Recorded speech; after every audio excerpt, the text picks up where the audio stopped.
Poisonrana.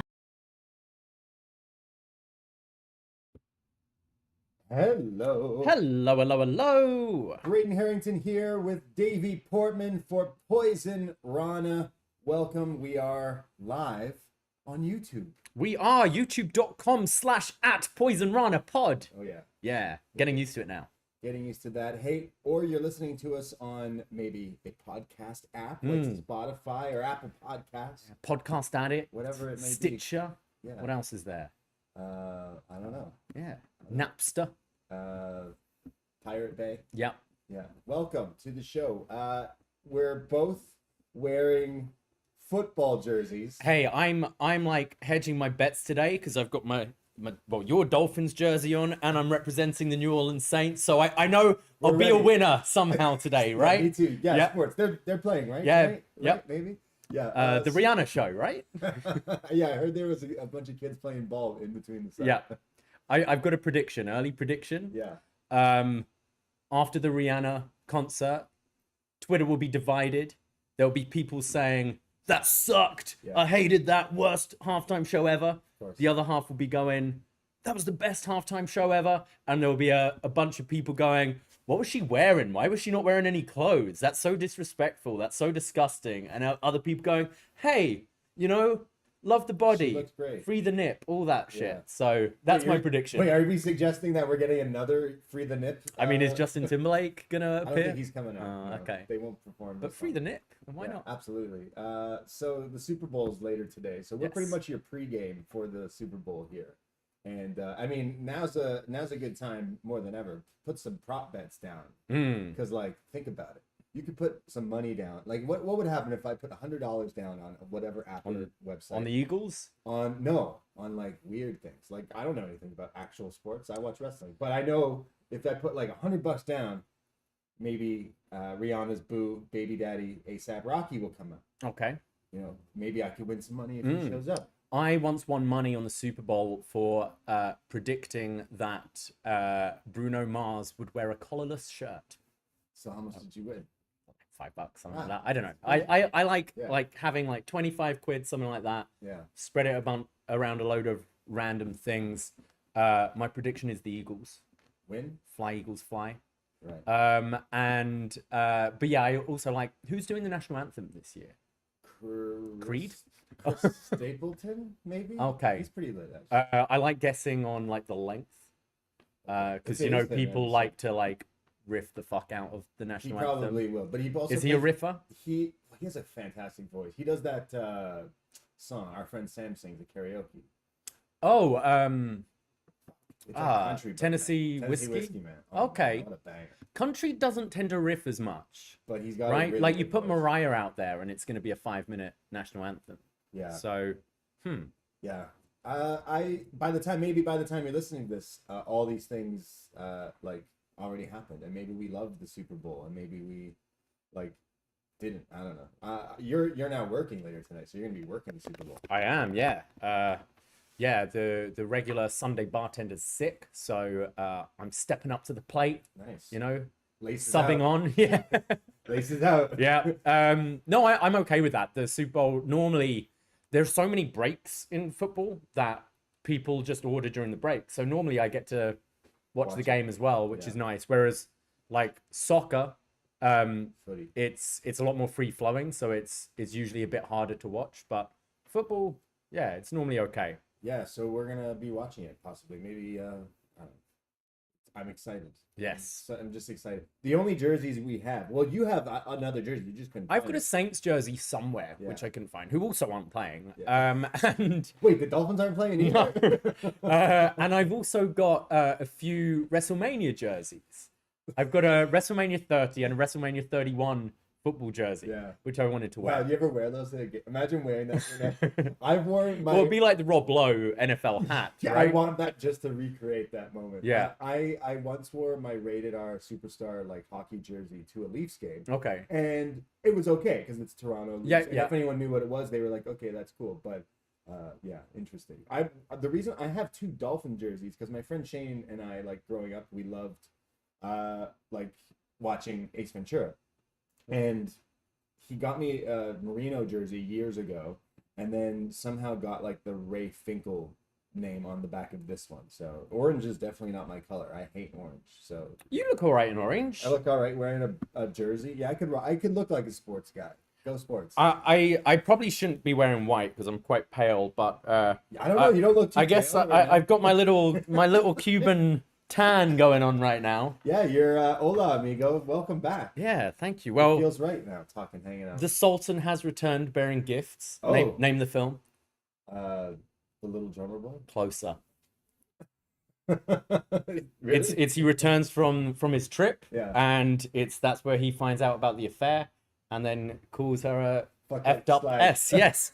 But yeah, I haven't come back empty-handed. I've got quite a few things here. Okay. I went on a nice excursion. Went to a couple of cities. Well, okay. Yeah. Where did you go? So I was in Cayo Guillermo, nearest airport's Cayo Coco, and did this excursion, which was great value for money. If anyone's ever going there, it was $90. It took me to a crocodile farm. Nice. Where I got to hold a crocodile. Wow. I held a flamingo. I held an iguana and felt like a Bond villain. And then Mr. Iguana. went to a city called Moron. Okay. Got to walk around there. Went to this little like art museum. Then went to this other city which was a bit more happening. I can't remember the name. That's where I went for lunch, and then went to a rum and cigar bar. Oh. And then we went to this lagoon where they have these like world championship speedboat racing things. So went on a speedboat around this Was lagoon, it a black lagoon? which was awesome. No, it was beautiful. It reminded me, because Cuba's kind of close to Florida. It kind of reminded me like of the Everglades and stuff. Yeah. So that was awesome. And then on the way back, they're saying, and we're gonna give you a souvenir for the trip. So we'll give you a bottle of rum and a cigar. Ooh. And I was expecting like, a little airplane bottle of rum. And they gave a full fucking Havana Club. bottle of Havana That's Club. One of my favorites. So which I've already Alright. opened. And then I bought from the rum bar just before another bottle of Havana Club. There we go. Now you're speaking Yeah. my language. What is that? Especial. Bestial, which was only Havana like Club. 14 Canadian. It's ridiculous. It's that huge bottle.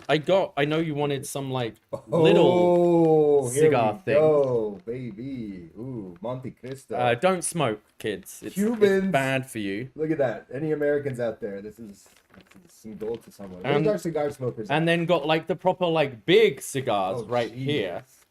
Which I've got to give one to a guy at work. So take your pick. They're like proper Those like are Stogs. Those are Kingpin from Spider-Man. That's yeah. a Bond So I villain. need that with the iguana. But then I got Havana Club Whoa. ashtray Oh, that's beautiful for the BDE. for the BDE, and I saw this and I Holy couldn't. cow. Oh, I've also got the smokes. cigar Cutter. chopper cutter thing, and I saw something and I couldn't not get this. It's frog. a Poisonrana. It's a frog. It's an actual So frog. that is going Not a live frog. going on the set He's putting it on our by set. the AEW Championship Yeah. next to Bret Hart and Kenny. Kenny Omega, Yeah. a frog, and Bret Hart. So Wow, look at that. yeah, We have a frog for but our had set. a great time. Wow, It was lovely. beautiful. Wow, thank you so much. This is incredible. These are huge. These They're stogies. nice, yeah. You don't even like cigars. No, I did have you one smoke some? one thin one Yeah, I like at the resort, because there was like a cigar and rum bar there Yeah. where like was just tasting different rums and stuff. yeah. And what was funny was going around, like I'd order a rum punch, and each bar you went to, it would be Different. completely different. But yeah, it was a great trip. Most of my trips are like wrestling trips and Right, stuff, yeah. and going to cities, and it's busy, and they're great, but I come back and I need a Yeah. vacation. Yeah. So I felt like this really like recharged the batteries, reset me. Came back. I've been happy to go back to work. Nice. Fucking beautiful outside today. It is. Life is good. All Life right. is good. That's what you needed. A nice little like chilling out, just vibing. Yeah. Going to a beach. A beach can do wonders. Oh yeah. Yeah. You picked of all the places to move from the UK. You picked a place where it gets cold. half It's the year, and cold. It's depressing. Yeah, it was here or Australia, but yeah. Hey, we could let's go. Fuck it. To We could know Australia? someone that I'm thinking I want to do something next Vengeance Day as well. So Yeah, next Vengeance Day, let's just go to Vengeance Day. yeah, I wouldn't have wanted to go to North Carolina, to be fair. I want to go to North Carolina. However, Actually. However, we are a wrestling show, and you just came back from vacation, and I was planning on doing a similar vacation. Just I'm not going to be able to do it now. During my girlfriend's reading week, we were planning on doing it, but I want to go back to Mexico. Mexico is awesome, and a friend of ours, Big Tom, is still there in Mexico, and I said to him like, hey, you should look if AAA does like shows. And he did, and he happened to be like nearby a huge one, like a show that they put on with like all this AAA talent, and he went to the show and got floor seats for like not a lot of money and hung out and had a crazy time. And now I'm like, okay, like I need to. That sounds like such a great like trip. You get to go to Mexico, and then also you can just spend one night and go watch wrestling. But now there's, little birdies of rumors going around the wrestling mill that Kota Ibushi has interest in wrestling in AAA. Oh, wow. And fighting Vikingo. Okay. Possibly. So, when they announced that, maybe we get a group, a little bit Mexico trip. Mexico is something I definitely like to do. Yeah. I don't know how interested I'd be in going to Mexico City right now. Not Mexico with everything City. right now. Yeah, they do. Yeah. There is different parts. Our buddy was in Cancun, and they happened to be doing a show there, like a Saturday night or whatever. So like that just sounds crazy. But I'm also interested in like maybe like I'm looking into. I've never done like Thailand or Bali and stuff like that, and I know the flights are expensive, but everyone says it's cheap once you're there. Right. And I kind of want to do these things while I'm young. I don't want to be that weird old guy. I don't want to be Leo. Right. Yeah. Yeah. True. Yeah. But what else is new? What's going on? Not much. We're gonna talk about some wrestling here today. We had some shows still out on the. Yep. You joined me for our Vengeance Day review. That is out. Sino joined me for Up Next. That was fun. Just been hanging out. What have I done? Not much really. Just been working, and today was a gorgeous day in Toronto. I walked home before the show, and the Leafs were doing this like training exhibition thing, which was packed downtown, which was pretty cool. And I think people are excited about the Super Bowl today. But yeah, man, I'm trying to think. The city of Toronto is in absolute shambles. I swear we'll get to wrestling, but like, whoa, scandals in the world of Toronto. As the Toronto mayor, John Tory, has stepped down and resigned from mayor. And in his speech, his little statement, he said it's because him, 78, I think, 68 years old. It's not Joe Biden age, but 68. And he stepped down because he had a relationship with a member of his staff who was 31. So he instantly says, I'm done. I'm so ashamed. I apologize to my wife, to the city of Toronto, to everyone. It makes him a little bit more interesting to me, to be honest. He's been pretty boring. Yeah. Like the old mayor did crack and stuff, didn't he? Yeah, like, this guy needed to step it up. And you do one exciting thing and then you leave. Like, don't leave while you're hot. That's how May screwed up. What are you doing here? So he's resigned, and that's two mayors in a row that have like been ostracized and for scandals. I don't think an affair is as bad as smoking crack. But I actually have produced for both of these guys. Okay. Shout out Rob Ford. Pour one out. Beats? No, yo, I wish. Get some Robbie Ford on some tracks. Imagine that. No, the former mayor used to do a talk show at News Talk, and I worked on that show, and I also worked for John Tory. But now 2 for 2 mayors. Like, what are we gonna do? Should we run for mayor? Like, should I run? Yeah, why not? More pot shops. Like can we go as a duo? Like duo mayors. Poisonrana. Yeah. BDE for mayor. Yeah. Hashtag BDE for mayor. Yeah, what would I do? Less taxes. Pot shop on every corner. No, there already is. You need more liquor stores, to be honest. More liquor stores. Or just liquor in supermarkets and stuff. Yeah. What else do we need? We'd free the nipple. Free the nip. Yeah. I freed the nipple last week. Yeah. So, what else? Yeah, I don't know, but I'd make this city. Oh, I'd bring WrestleMania back. WrestleMania to the dome. Yeah, exactly. Yeah. Bring the city back to life. Yeah, I don't know. The John Tory thing is pretty funny. Like, it's not because but he's been ridiculed for the past little while because for those not in Toronto and not really following Toronto news, not expecting you to, but city's been kind of having a rough time. Lots of stabbings and attacks, shootings, and like the city's been in like probably the roughest shape it's been in quite a while. So people in the past few months have been pressing this guy, like, hey, why aren't you doing anything? And his answer to things lately is, we'll put more police on this. We'll put more police on this. But the second he gets caught cheating, he goes, put more police on it. No, he's done. So it's just kind of like interesting. So yeah, we're mayorless. We have like an interim champion. Who is it? I don't know. No, I don't remember who it is, but all right. Yeah, exciting thing. No, let's run. I'm looking to shake things up this year. So who do we put as their mayor? Like, it's not going to be me. I don't know enough politicians, and I still can't vote yet. So I Jim try to. Carrey, Mike Myers, Drake, The Weeknd, any of those. What, Edge? Well, Edge is done by like Yeah. probably SummerSlam this year. Edge for mayor. Right? So why not? Yeah. We've got a little bit of housekeeping to do. Yeah. You did mention you did the Up Next this week with John Cena, but John Cena also dropped his latest episode of Shot in the Dark, covering all the wrestling you may have missed this week in 15 minutes or less. But on Friday, dropped the latest episode of What Up, Doe with B Detroit, and they had a guest this week, Mouse Mosley, who's an old friend of Ceno's, who used to do beats and rap and stuff together. And What Up Doe's great. It's I thought these three guys, I'm about halfway through the show so far, awesome chemistry.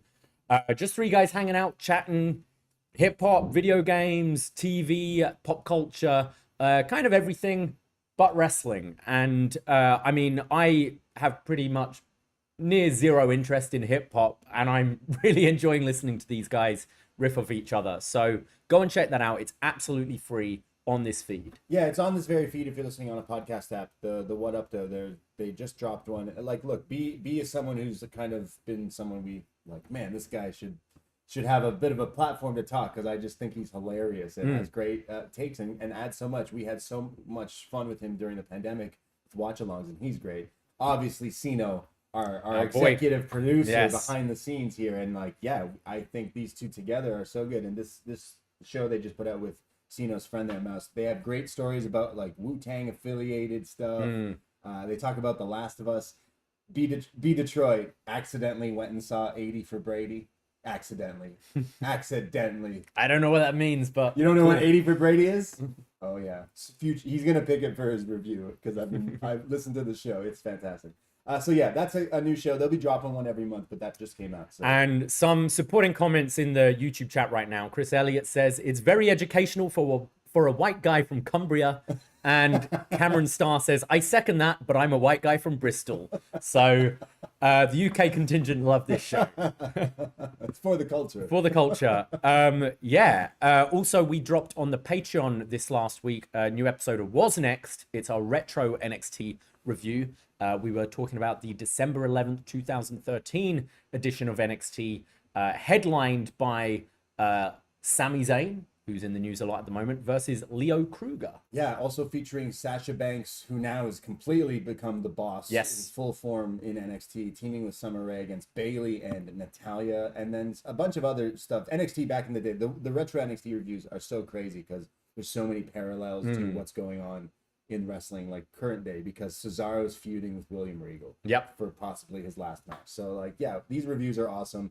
Looking back at the stars before they were really become the huge stars that they are today. And there might be a little story about dating on there as well. So actually this week, look, for $5 you get access to all these podcasts that we do. Like you can access everything coming up for the next month, because you sign up, you get a whole month's access. You can access everything we've done, so you can go back and cherry pick through different podcasts.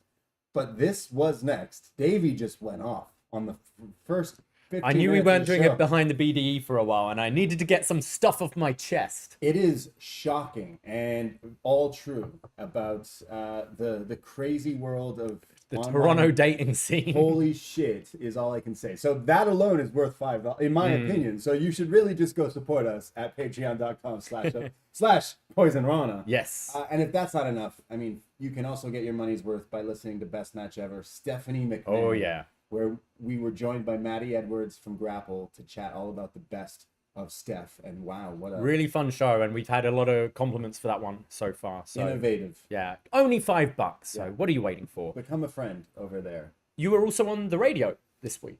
I was, yeah. Shout out my boy Tony is a producer now over at News Talk 1010 in Toronto, and was like, hey, my show that he works on, Jim Richards show, they do a segment called "There's a Podcast for That." So every once in a while, they bring a guy who does someone who does a podcast on something different, and he's like, hey, I mean, I know you do this wrestling one, and I know you just changed like your brand. Why don't you come on and talk about it? So I was like, all right. So I did, which was pretty crazy because I used to again work there so many years ago. So it was like weird being on the other end where people were like asking me to talk and stuff like that. I was just like, I watch wrestling and talk about it. It's like, try to make it as exciting as I can. Try to sound as cool as possible. Exactly. It's like, I travel a lot. I meet a lot of fun people and have a good time. We discuss. I'll try to get the clip of it if anyone has heard it. But I told my stepdad, my stepdad, Mark, he loves News Talk 1010 and this specific show. So I told him I was going to be on it. So he came home and turned on the radio to that station, and my mom, without telling my mom. Okay. And she was like, "Why are you listening to the radio at 9 o'clock at night?" Whatever. On their Alexa. On their new Alexa, yeah, that they got. And then I came on, and they were the host was discussing this like video that went viral of this guy broke up with his girlfriend on a flight, and she loses her mind, and they had to like get security. Why would you do it on a flight? Yeah, very fucking weird, right? So this guy breaks up with his girlfriend on a flight, and she freaks out. They get security on, and someone films it, and she's just screaming.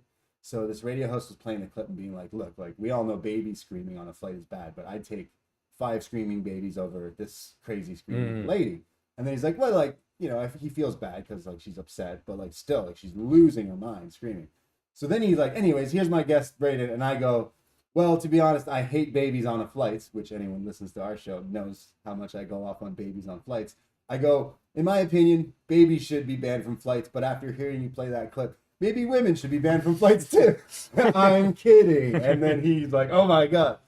But I got random messages all night from people who were like, "That was fucking hilarious." So I feel vindicated of being funny on the radio. So we will get into the show, I promise. But I had like the worst flight back. Oh, it's only screaming baby. Worse. It's only a 3-hour flight coming back from Cuba. Yeah. And as I said, the whole trip was so relaxing. And then just that last day coming home, it was, as soon as I got to the airport, it was lines. I basically lined up for 3 hours and like walked straight onto the flight. No sitting down, no chance to look around. Wow. And then I'm like, 28B is my seat. You don't want to be a B, So middle seat. So I'm like, fuck. So I'm walking down. You see like the, smaller women sitting on the seats. Like, is that me? No. And for our British listeners, all I'll describe is I'm basically stuck between the hairy bikers. So 2 big, hairy men. ZZ Top. Exactly. Stuck in the middle between 2 of these guys. The Viking Raiders. Both reeking of booze, reeking of rum, reeking of cigarettes. One of them hacking up a lung the whole time. Keeps talking to me. And like then he's making like jokes that you don't make on planes, like, "Oh, I hope Bin Laden's not flying this flight," and just making all these inappropriate comments to the stewardess and stuff. And then so I'm doing the thing where my headphones are in, even when I'm not listening to stuff, they're in, so I'm pretending to ignore them. And then I'll make it very clear when they're talking to me, like I pull it out, sorry. And then eventually they were coming around with like the tea and coffee and stuff. So he pulls his tray down and just puts his coat like on my lap. And that was it. I was like, "Sorry, man, you're going to have to put that up there or under your seat or something. You're not putting your coat on me." And he was like, "Oh, they don't really design these planes for fat guys like me." I was like, "Cool, well, I paid for a seat and I want all of it. Thank you." And then he left me alone for the rest of the flight. But there was also, it was windy the last couple of days and there was a lot of turbulence as well. Which when you're on like a British Airways or an Air Canada or one of those bigger flights, hit a bit of turbulence, you kind of feel all right. On these old shaky like budget airline flights, you're like, ugh. And I go, this is the way I'm gonna die. I'm gonna go off sat next to this fucking guy. So yeah, it made a slightly less relaxing end of the trip. But you made it home safe. I made it home safe. Wow. Yes. Yeah. I mean, at least it wasn't a baby crying. Oh, there was that as well, but I'd have taken the baby. Yeah. Or a woman. I'm kidding. Yeah. I love that. I think you should leave sketch. Yes. Everyone should watch that sketch with Will Forte. I think you should leave Airplane Yeah. Baby. Oh, it's so good. I love that show. Final plugs. We've got a few more shows coming up on the Patreon this coming week. We put it up to the Poisonrana Facebook group. Yeah, I mean, look, you're going to be going to Elimination Chamber next week with John Way, Jesse from the Six. So next week, somehow, some way, you are going to be doing some sort of like Poisonrana show on this feed, talking all about it. I think you're going to be joined by Jesse or whatever you guys come up with. Can't guarantee it will be live or video. I'll try, but definitely we'll be putting up something next Sunday about our trip to Montreal and Elimination Chamber. Yeah, so look for that on this feed. Follow the socials. I'm sure Davie posts some fun stories and stuff like that, especially the Instagram, and follow all that stuff. But because it's Elimination Chamber, we thought it would be a great time to, for the Patreon, review an old Elimination Chamber, and we put it up to the Poisonrana Facebook group in a poll, a tadpole. Yes, that's right. You see what I did there? I do, yeah. So you guys voted, and it's a unanimous decision that the original Elimination Chamber pay-per-view, Survivor Series 2002, is what we will be reviewing this week. This is an awesome show. I've almost finished it. I've just got the main event. Obviously, I always think of the main event when I think of this show, but it's a really good pay-per-view, and I can't wait to talk all about it. Can't wait to talk all about Shawn Michaels' poo-poo gear. Exactly, and the little haircut he's got. And then the final week of this month, we are finally reviewing Lord of the Rings: The Fellowship of the Ring. It's been on the wait list for a long time. We can't put it off anymore. I am excited. It's more a matter of finding 3 hours to watch this film, but I love this film, and I can't wait to chat all about it. Oh my god, yeah. So we're going on an adventure with the hobbits. The problem is once we've done this one, we've got to do all three at some point. Some point. Yeah, I'm gonna smoke one of these stogies in the movie. I'll finish it, and the movie will still be halfway out. some of Saruman's fine weed there. What? Saruman? Saruman makes the weed that Merry and Pippin smoke. They smoke weed in Lord of the Rings? Yeah! Fuck yeah. They don't call it weed, but they smoke. You can see in the extended edition, they have loads of different... I'm not watching the extended. They have loads of different cuts of like how high Merry and Pippin are. I mean, Merry and Pippin, I guess. With names like that, you got to be high. Praise Merry and Pippin. Wow. I haven't watched Lord of the Rings in a long time. I know everyone's going off about Harry Potter and Hogwarts because of that video game, but I always enjoyed Fellowship of the Ring specifically. It's a great movie. So I am looking forward to that. So I can't wait. So yeah, that'll be coming out. I think we're doing that in a week or so, right? Week after next. Yeah. Okay. So yeah, join our Patreon, guys. We do so many shows. It's only $5, and it goes a long way. It supports us creating content. Well, let's get into the bulk of the show now. And well, talking of movies, Monday Night Raw had a Oscar-worthy performance from a Mr. Cody Rhodes and a Mr. Paul Heyman this week in a hell of a segment, which I know I'm fully on the Sami train, but I gotta say I'm on this Cody train as well. I think they're doing a great job with both of these stories right now. Oh, absolutely. WWE's been really hitting with the storylines. I mean, WrestleMania season is definitely feeling that way. I feel like a lot of people are invested. I think the ratings show that more people are invested in watching. And the bloodline stuff, obviously, Roman Reigns, like, the story and the character has been an absolute success. I mean, Paul Heyman now uses that in this promo, Cody Rhodes saying, like, yeah, he's the biggest box office draw because WWE has been making the biggest box office numbers they've fucking ever been doing. Yeah. So, like, yeah, they are. When people say no one watches WWE anymore, absolutely false because it's showing that, like, a lot of people are invested into this.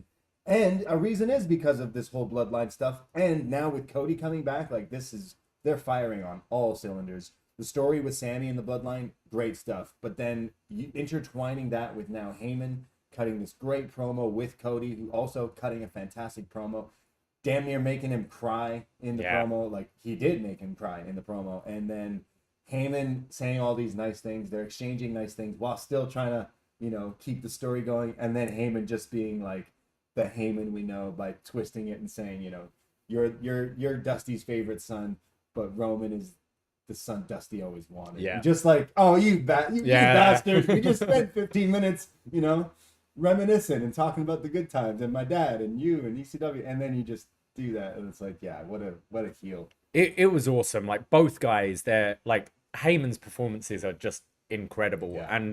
And Cody now he's got away from the kind of, you know, the politician-esque promos he'd have on AEW where he'd say a lot, it would sound good, and then you'd be, what was he talking about? Yeah. It's a lot more focused. I like how his character, it is like an athlete. He's trying not to get into the kind of sports entertainment personal stuff. He's like, no, I'm a wrestler and I'm at the peak of my career and I'm going for this championship. And Heyman just like twisting the knife and being like, nah. Well, I'm dragging you down. I'm pulling you in the mud here, making it dirty. I thought both guys, their performances were excellent. Yeah, fantastic. Cody doing the promo. Look, I know he was getting booed in AEW, and then it just seemed like he left after that. He couldn't handle the fact that people were just against it. When he's like, no, I want to stick it through. He comes here and he's the White Knight, right? And it's just weird how it works, but it really works. And I feel like he's at the top of the promo game level. But then Paul Heyman going 2 for 2 in 1 week, having to then, you know, battle it out with Sami Zayn on the microphone as well, which I also thought was very good. Promoting, like, again, there's 2 stories going on that they have to do at the same time. And obviously after next week, we'll know where the story goes. I think we can all agree where the story is going. Yes. And we're still getting Cody versus Roman at WrestleMania. The graphic of Cody versus Roman looks so, like, dude, it feels like the biggest main event in WrestleMania for a long time. It feels like a proper worthy main event. It feels fresh. I think what's great is because Roman's not there every week, and the difference is, I think when Heyman was with Brock and he was cutting incredible promos then, but it was a little same note every time. I think Roman, there's so much more depth with his character, just the history of, you know, 3rd generation, the bloodline, all of that, where you can have Roman miss a week and a Heyman or the Usos or whoever can really continue that story where you don't feel like you miss Roman. And I don't think you necessarily feel robbed if he's not on the show. Whereas, you know, it would just be with Brock Lesnar. He was a UFC champion. He defeated the Streak. It was a little one note. And I think there's so much more to be had with this. Yeah. And considering this title reign is almost, well, it is 3 years. Like it feels still pretty fresh to me. It feels like a really big match. Obviously, next week with Elimination Chamber and Sami, that'll be like the heat will be nuclear. The crowd will be losing their minds. I'm sure you'll be. I know you will get John Pollock on his feet cheering. Oh, got to. This is awesome. Yeah. I can hear him already. He gets ole, ole, ole, ole. He gets too wild at these. He WWE does. Shows. He really does. He wears the sunglasses. I got to get the sunglasses. Maybe a few raspberry martinis beforehand. Yeah. Blue Hawaiian. That's the one, right? Right. That's his favorite drink. That's true. Yo. He used to love amaretto sours. I know he does, and he loves. We got to get him to crack open the Dallas whiskey again, the bourbon, because that with A&W diet root beer, that's John Pollock's favorite. Any drink that comes in a plastic teddy bear. Why are we just roasting John? No. Miss it. We need to go. We need to go over and hang out with them. We do. Yes. We have been talking. Shout out John Pollock and Wei Ting. But yeah, Raw was great. I'm looking forward to this story because eventually we need to have now Cody and Roman face to face and have promo off. Once Chamber's over, I think we're getting to those to the real meat. But the match feels hot already. And yeah, I'm really invested. I think there was a time when we were reviewing NXT in kind of the peak years. There's sort of Gargano Ciampa story, the Aleister Black, like who killed Aleister Black kind of stuff. Dallas. And I remember saying, I don't just enjoy the show for the wrestling. I am enjoying it like I enjoy other TV shows where I'm genuinely interested in the story and the episode ends and I want to know what's happening next. And okay, I'm not praising the whole thing. There's still problems on main roster WWE stories I'm not into. But the main focus with this whole bloodline thing, I am captivated, and an episode ends, and I'm looking forward to the next episode, see what the next chapter is, and it's been so long since I felt that way. Yeah, I agree. I still check out Raw like a bit after. I'm not Yeah. I'm still not invested. The 3 hours is still really tough. For sure. But you know what? Like some of this, especially, I really thought that promo was fantastic between Cody and Heyman, and it's gonna have my interest getting closer to Mania, so I will be watching. And then moving forward to SmackDown, they continued the Sami Zayn Roman Reigns story and the little wrinkle of Jey Uso as well. Yeah, very interesting. I wasn't sure that's the route they were going to do. I thought they were going to keep him off until next week, but having him come back like, no, brother, see, I do love you, which means, fortunately, Sammy's going to learn that blood is thicker than water. Well, they're twins, right? Like twins. I think Basil. that's what makes it all very nicely layered. It's like you're not going to let your twin brother down, and also we've held these championships for so long. Not throwing that away, but I still might not be cool with Roman. So that turn will be nuclear in the Bell Center. So Heyman has told them to stay at home and watch it. We know, I think it's Jimmy can't cross the border. Yeah. That doesn't rule out Jey. And Jey makes and it's the Jey story. is the story. Yeah. I think you have Jey costing Sami the match at the end. Absolutely. Beat down. Owens comes out with a save. Absolutely. A big embrace. I think the tag match should main event night one. There's I no agree. hotter story. Ladder War. Why not? And then I think you can have night two. You can have Sami and Owens help Cody win. Not help him win, but fight off the bloodline. Exactly. So it's fair.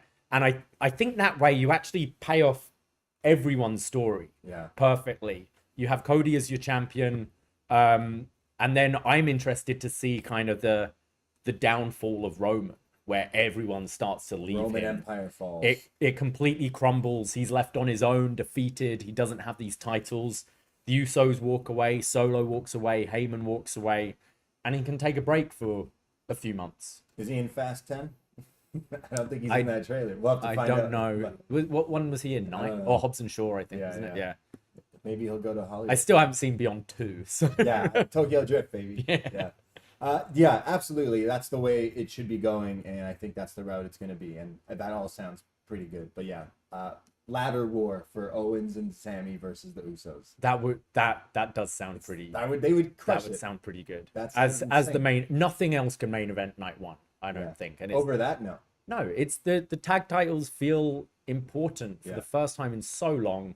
And these are won all it together, have they? No, they've never held the titles in WWE. So that'd be huge. I think all your kind of Sami supporters, you give him the main event. Yeah. It's not for the title, but I think it's equally as big. And Owens deserves it as well. I think both guys together as tag champs ending night one, holding the titles up. And absolutely. And it's crazy to think 18 months ago, us going, should they go to AEW? Yeah. I don't think they'd be in this position in AEW right now. No. I think they'd be putting on killer, interesting matches, but I think this is the right move. You had them both with the stars last year. I think you really cement it this year, giving them that moment. I'm excited. Yeah, no, WrestleMania could be a hot one. If it wasn't in California, which is hella expensive, it would be like, hey, you want to go? Yeah, if it was Philly, SummerSlam in Detroit, though. I know. I think it's a sure thing. We're going to that. They've just announced as well a new budget bus that goes to Detroit. Okay. $45 to go to Detroit from Toronto, and Wi-Fi and new buses and stuff. So yeah. Yeah, super excited. The WrestleMania is looking like it could be a stacked up show, and Stand and Deliver, which we'll definitely get into on Tuesday on Up Next. Because going forward, it looks like you could kind of put together some of the matches on there, and I think Dragunov JD is something that could be a killer match that weekend as well. Yep. But yeah, GG and JC, Ladder War. Ladder War for that. Yeah, no, that'll be like a street fight. A door match, won't it? Yeah, exactly. There were some other things that happened on SmackDown, but what kind of took my interest was on .com. It was a digital exclusive, and it was Santos Escobar giving Rey Mysterio respect after their four-way match and saying that he always wanted to kind of take over his legacy, but being in the ring with him, he's learned to respect him. Rey Mysterio says it's time to create your own legacy. And they exchange masks. So it felt like a babyface turn for Escobar. but also makes me wonder if we're going to have kind of Ray maybe join Legado to take on the Judgment Day. My goodness. Look, we've been again, up next, we've been covering Santos since he came in with a great introduction in NXT with the mask and the whole cruiserweight title thing. Then having Santos kidnapping people, they were fantastic. Oh, it was we great. were waiting for him to I'm so happy that these guys are on the main roster and making money and being showcased because they're so good.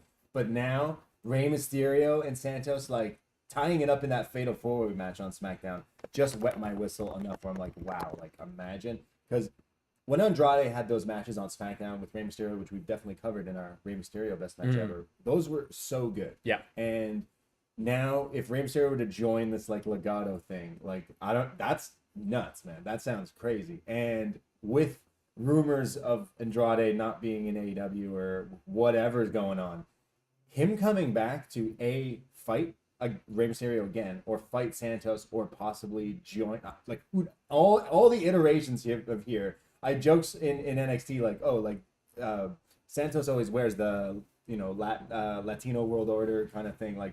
You could let them run so over that they could WWE's doing the faction thing again, like you said, Judgment Day. It makes a whole lot of sense. I think Judgment Day, all of them versus Legado, so that Zelina and Rhea Ripley. Oh wait, Rhea Ripley's busy though. Ripley's busy, but you can always. It's whether if they don't feel Dominic's maybe ready for a singles one-on-one with Ray, you can totally do Ray and Santos against Priest, Finn, Dominic. You've got Edge in there as well. Yeah. Obviously, Raul and Joaquin. Yeah, I think there's some interesting 8-man, 6-man something in there, you could do. Bad Bunny. But yeah, Bad Bunny as well. But yeah, it totally, that video, I just kind of stumbled on it on Twitter and it completely took my interest. And I think I've always been very high on Andrade, but his English isn't there, which does hold him back, I think. It worked in NXT with Zelina having that mouthpiece. I don't think Jose is that, although he's jacked. Looks great, free the nip. But yeah, Santos has that. He has everything. His English is great. His personality, kind of his charisma in ring, but outside the ring. We've seen him carry promos and stories in NXT. And I was just reading through the Twitter comments underneath that video, and there were so many people that were clearly only watch main roster and this guy's great. This guy's captivated me from what he's just done on SmackDown so far. So there's other things. They are kind of getting their shit together, it seems. Yeah, honestly, man, look, Rey Mysterio, one of my all-time favorites, and Santos has been someone, again, we've watched. I could not wait to see him succeed, and it looks going that way. And in the luchador exchange of masks, game represents game, respects game, real, all that shit, and trading the masks. That's I think they're gonna start teaming together, and I would love to see them face each other. Or is this all a swerve and it's just Santos versus Rey Mysterio? Also okay with that. Yeah, so, absolutely. Any iteration here, or even doing, you kind of had with Ray and Eddie back in the day, where you do the match for a friendly one-on-one babyface v babyface for respect, and then can go into something a bit more serious. Any iteration I've really has my attention right now. While on the topic of Rey Mysterio, there was something else that was trending on Twitter. Someone got a video of Rey Mysterio in an airport. He's maskless, by the way, so he's got his hood up because already, guys, if you're true fans of him, why are you doing this? Yeah. Why are you going to the airport and bothering him for things? So this guy shows up with all this stuff and he's getting him to sign it so that the guy can clearly sell it. And Rey Mysterio calls him out for it, and basically is look, I do this for the fans, but you're just, you're making money off me. What the hell? And this guy had racks of stuff. Yeah. This isn't taking your spinner title to Dolph Ziggler and getting him to sign it. It's so much stuff. Yeah, it's ridiculous. So Rey Mysterio is a saint. I met Rey Mysterio when I was a kid, and I always remember him just being so nice. And he handled it like an absolute pro in this video, where he's yo man, F off. So It reminds me that like you got to remember how can these people encounter this all the time. It happens to them everywhere they go, especially airports, and I just find that so. It's just awful, especially when you can tell there's photos with fans in an airport and like they just look so. They're beating up their body. Like imagine, yeah, they're beating up their body. Then sat between my two idiots on the flight, having a baby screaming. You get off. You just want to get to your hotel or your home. You then have a camera in your face and people who have stalked your flight to like. Yeah. It's be better, guys. Come on. They're people too. And Rey Mysterio handled it like an absolute gem. But I would recommend checking it out. It's pretty funny. But shout out Rey Mysterio. So Elimination Chamber is next week. I think we've pretty much got the full card at this point. So just kind of thought maybe we'll go through some predictions. Sure. For it. Absolutely. We've got, what is it? Beth and Edge teaming up.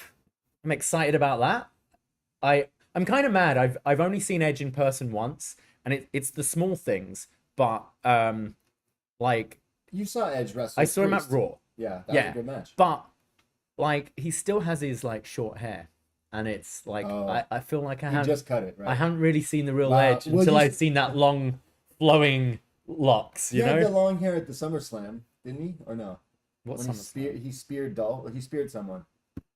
He speared Elias while we were walking from Wide Open to SummerSlam.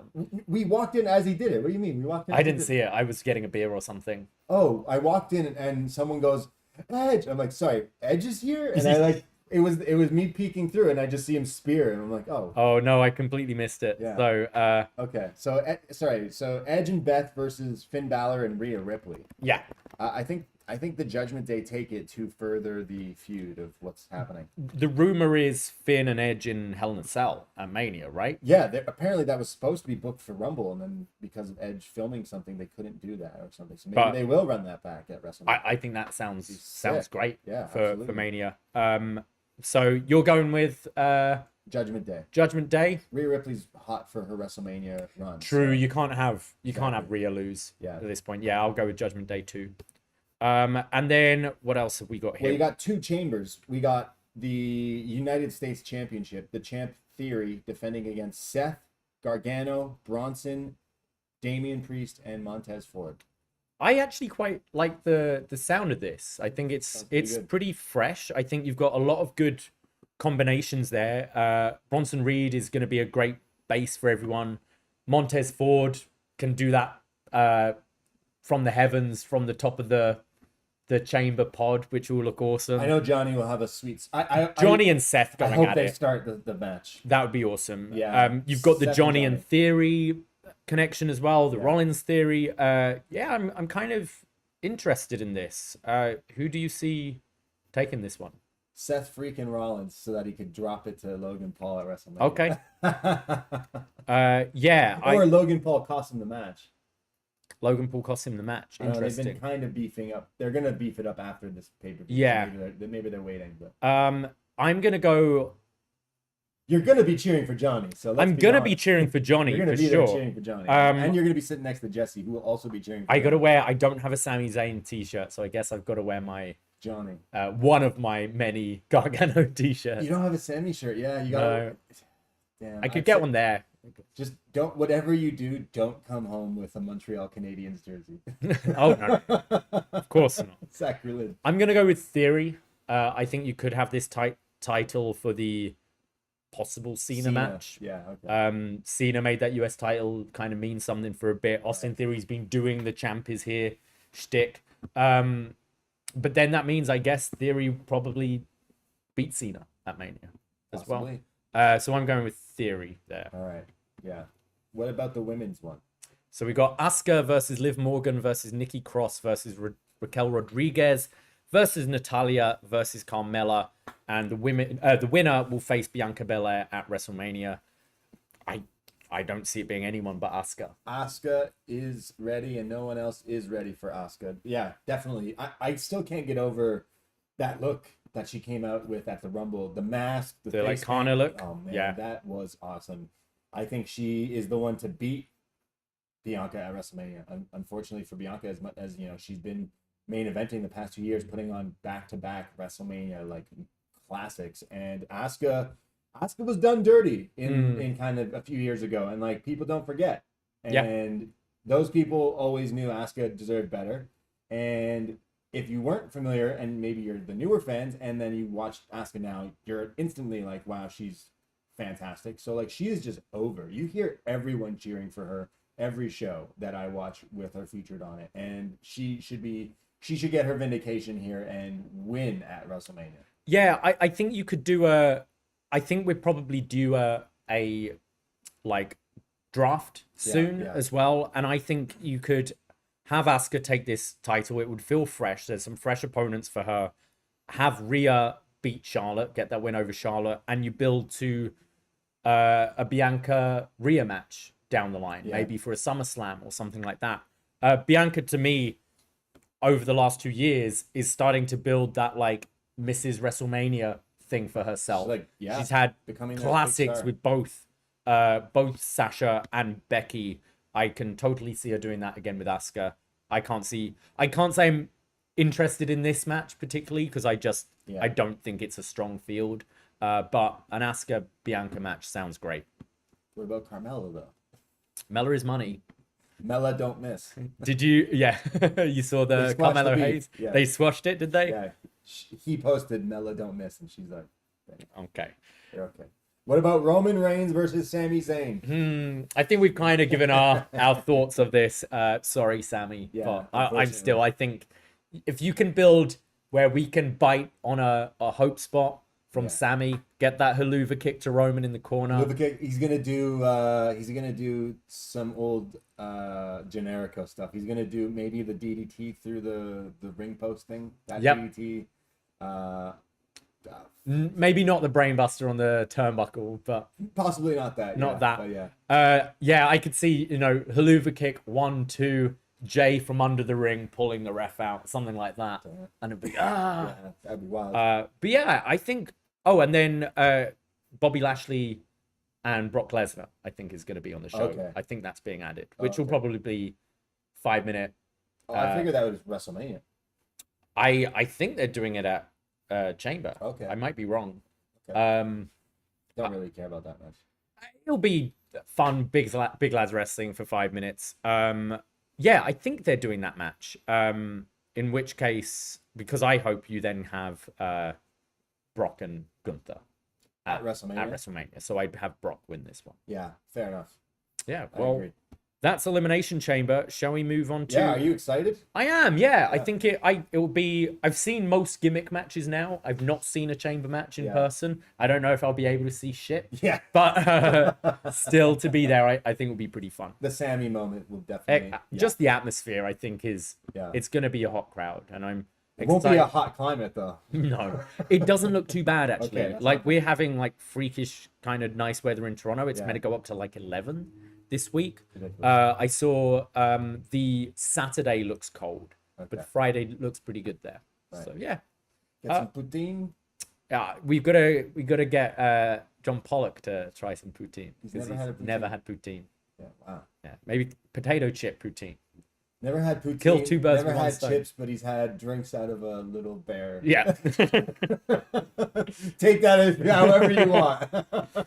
No context. Well, let's move on to AEW, which another very strong week for wrestling in AEW Dynamite this week. Look, just because WWE is back, just because WWE is actually doing good for a while, and WrestleMania season, they're on fire, doesn't mean AEW isn't killing it right now. They also have a pay-per-view coming up in a short while, March 5th with Revolution, and I think this pay-per-view, I mean, we don't really know some of the matches, which they could get on that closer to, but you can kind of align what's going to be what. And the weekly show, Dynamite, is still my must-watch, and it's still so fun to watch. And like the wrestling this week was so damn good. I wouldn't argue if anyone has match of the year, Danielson and Rush.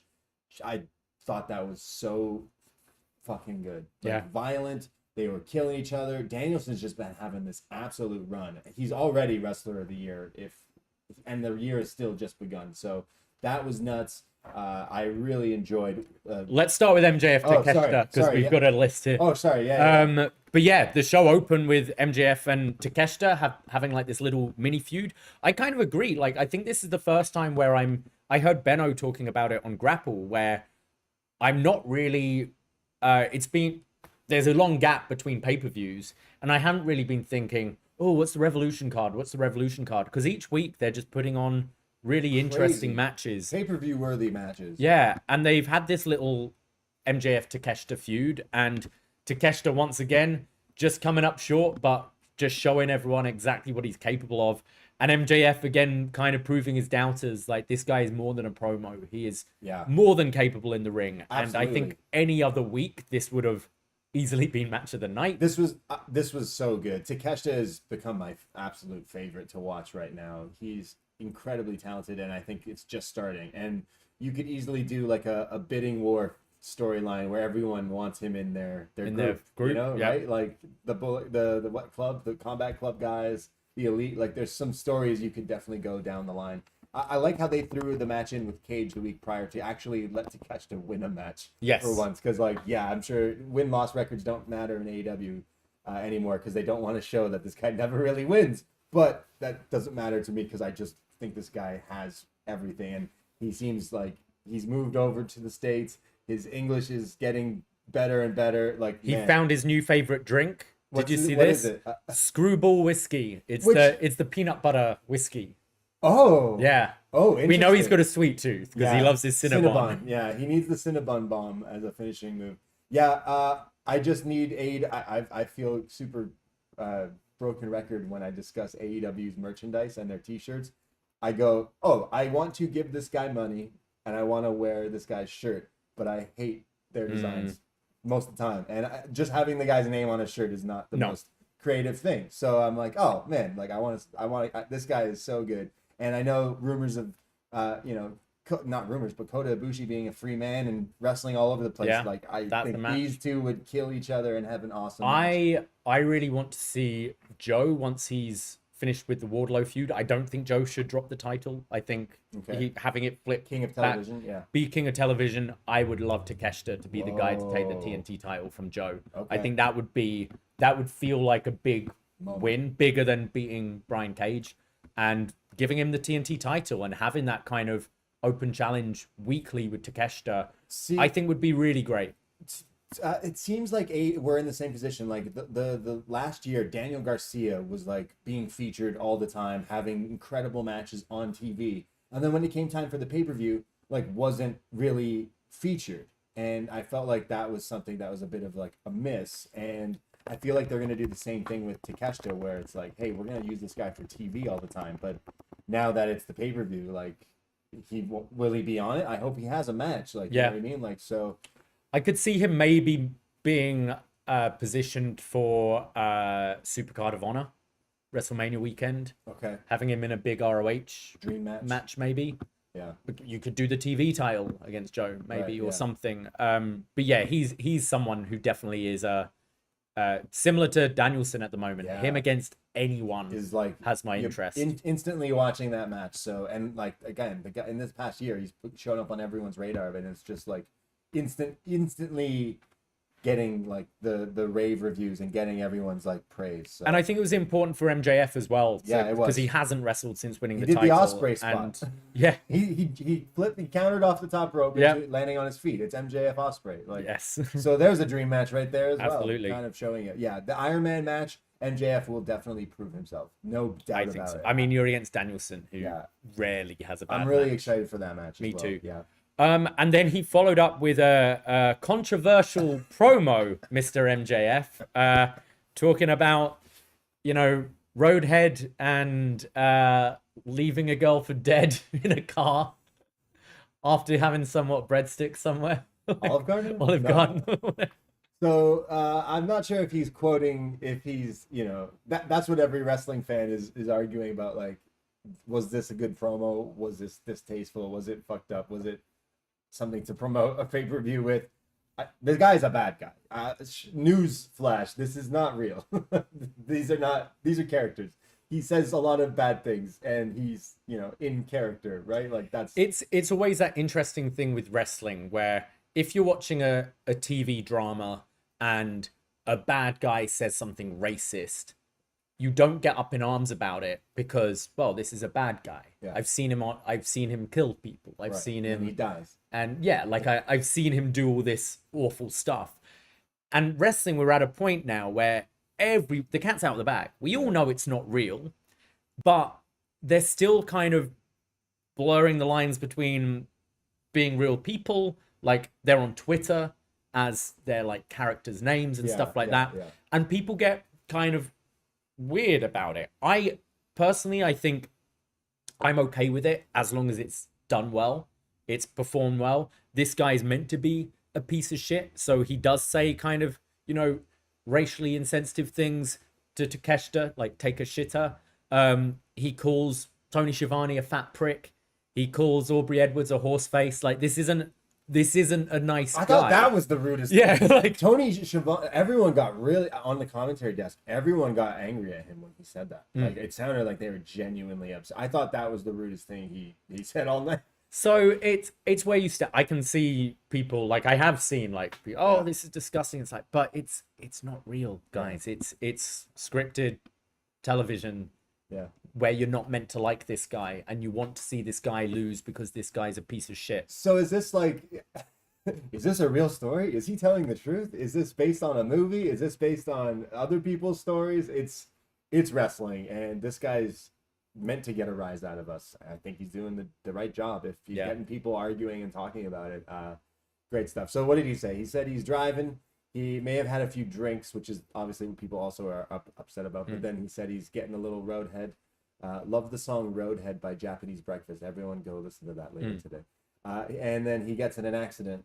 And then before the cops show up and the ambulance show up, he swaps seats with his girlfriend to make it look like she was the one driving. Yes, because he didn't want to lose his license. Yeah. Like if this was a baby face saying this, I'd be a little weirded out by it. But I think we're also in an age where people cheer heels. You know, it's the cool heel thing. And I think MJF is someone who's trying to fight against that. Right. He doesn't want to be cheered. Right. Like we should go into that match and Danielson should be the pure babyface that people want to see beat this guy.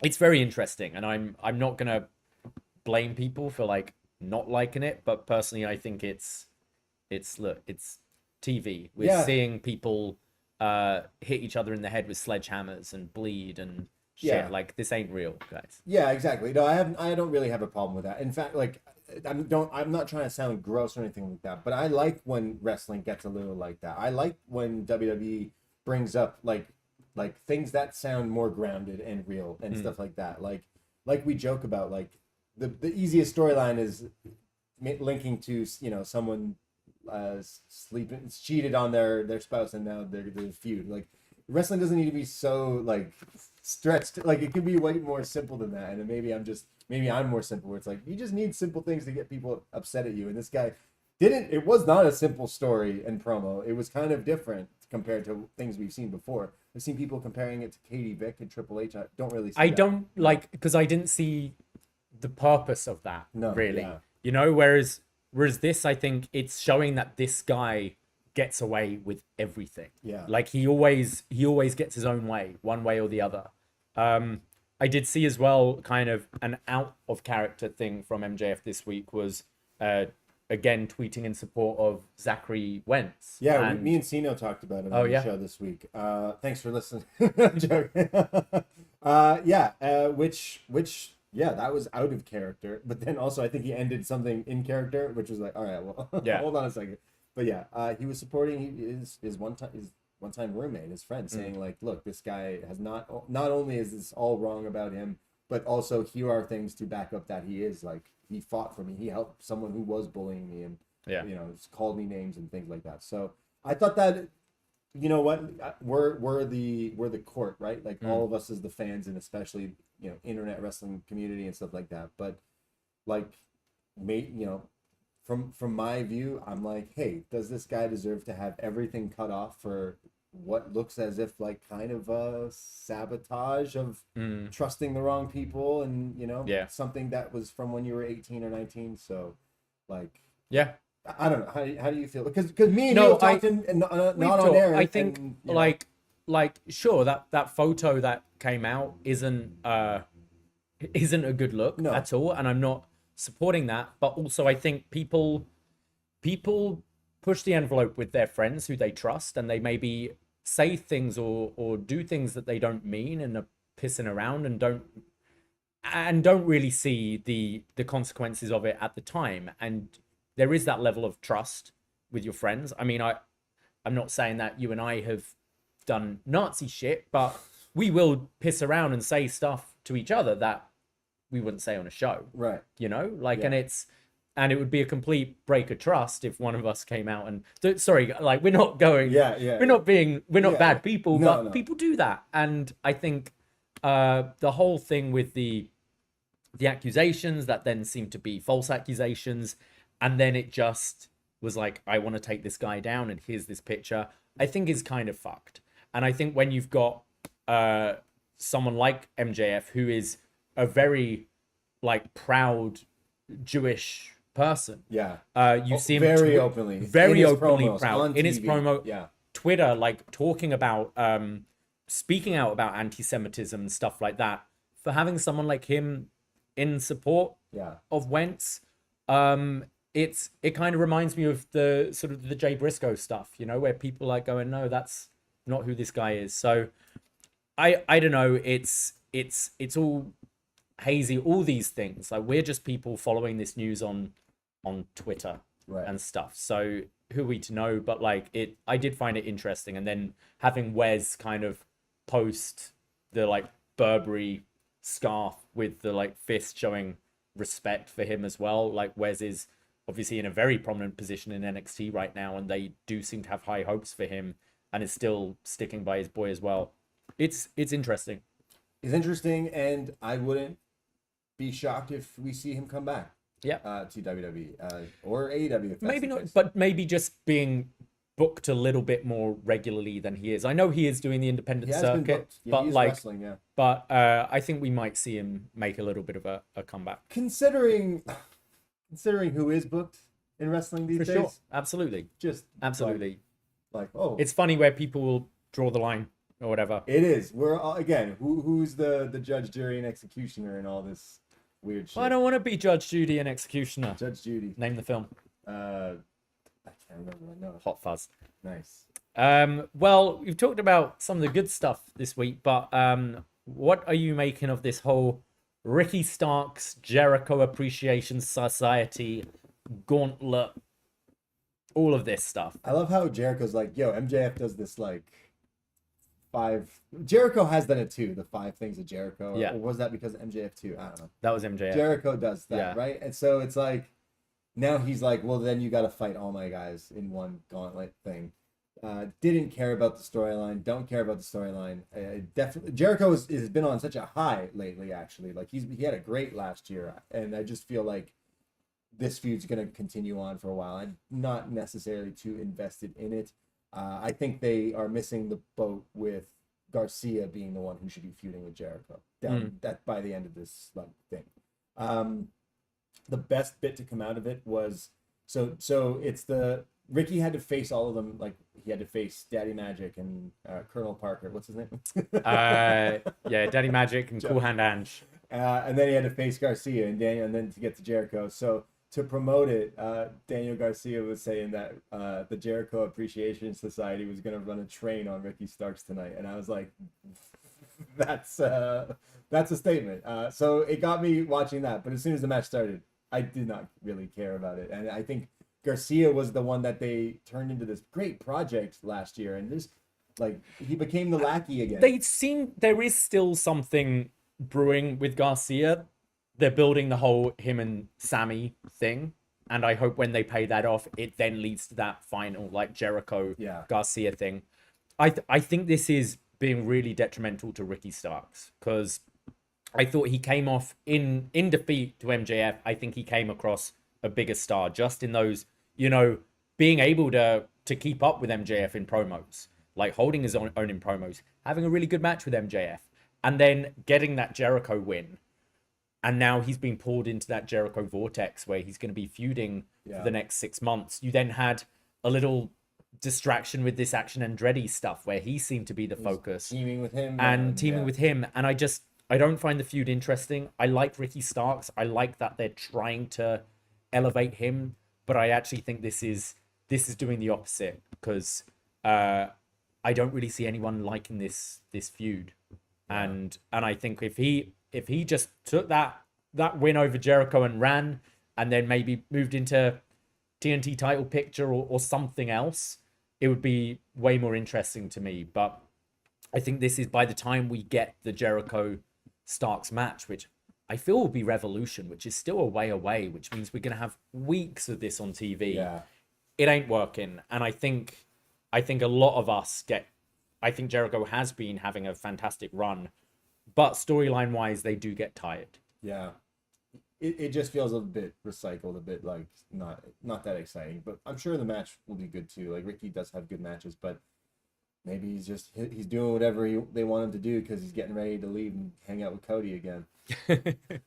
He was there at the Rumble, carrying his bags to the Rumble. He'll be there at Mania, so he's got a spot waiting for him. So yeah, and I think he'd do well in WWE. He'd maybe do better. I'm not like I like Ricky Starks, but I think he's kind of in the position right now where there is a lot of other people being used that I'm way more interested in. I think the JAS has just ran its course as well, especially when it's half of it is leftovers from the Inner Circle. Yeah. As well, it just feels like we've had this iteration of Jericho now for a while. And and Sami just doing the same old shit. And yeah. Hager is the heater. It's boring to me now. And like, look, we all know Garcia wearing the Kangol was awesome. Jake Hager wearing the bucket hat was pretty funny. It ran its course. They started selling the hat, but now it's been overshadowed again by Finn Balor and his Jamiroquai. Oh yeah, fuzzy bucket hat. Virtual insanity. Yeah. Oh my God. Yeah. You know when we were in New York, those guys around Times Square sell those hats. Yeah. And I joked to my girlfriend, like they had a cow one, fuzzy cow, big. Oh, like Scotty Too Hottie. And she was like, "You got to buy that, buy that." And I was like, "No." And then like we left that area, and then I regret not buying it. It was only like $15, $20. I was like, hold on. So I see someone else selling hats, and I'm like, "Do you have a furry cow bucket hat?" They're like, "Well, I have this one." I was like, "That's not the one I want," and I regretted it. Okay, so guys, we're on the lookout for a furry cow bucket hat for Braden and the DX bucket hat for B Detroit. Hat. Yeah. All right. But yeah, Dynamite was great. Looking forward to the pay-per-view going forward. The Elite, I hope we get a big trios match for the pay-per-view as well. Not sure what direction that's going in, but I kind of hope then we get Kenny kind of doing and the Bucks doing their own thing. But you were talking about the tag title match. Well, you got Danielson and Roosh to talk about. Yeah. Again, that match was awesome.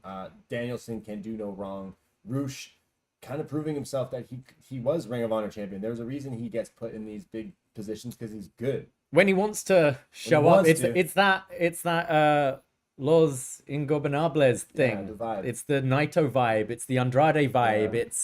It's phoning it in a lot, but when it's time to show up, they'll show up. And this definitely put Roosh on the map for a lot of people, I thought. I think so, and I'm happy that it did, and obviously Danielson having this crazy run of all these, like the Bandito, the Takeshita, this guy, like there's the Thatcher was probably the worst one. Which, I think so. Which yeah, still was good, but like considering all these other ones, this one blew me away. This was so good, and I think Danielson's in this zone, man. He's gonna have a crazy year. I'm kind of disappointed they've already, because they said at first it was going to be this right up until the pay-per-view, and then they said no, he's got it now. He's got the match. Yeah. But I want these matches every week. Yeah, doesn't make MJF a heel if he's just giving us the best fucking match. Well, that's why he said he killed a guy. That's why he had to change it. Manslaughter. He had to he had to switch it up because he was like, maybe I am a good guy. But no, this is a match I want to go back and rewatch at some point, and I hope, because we're still very early in the year, I hope I remember this one come December when we're putting our list together, because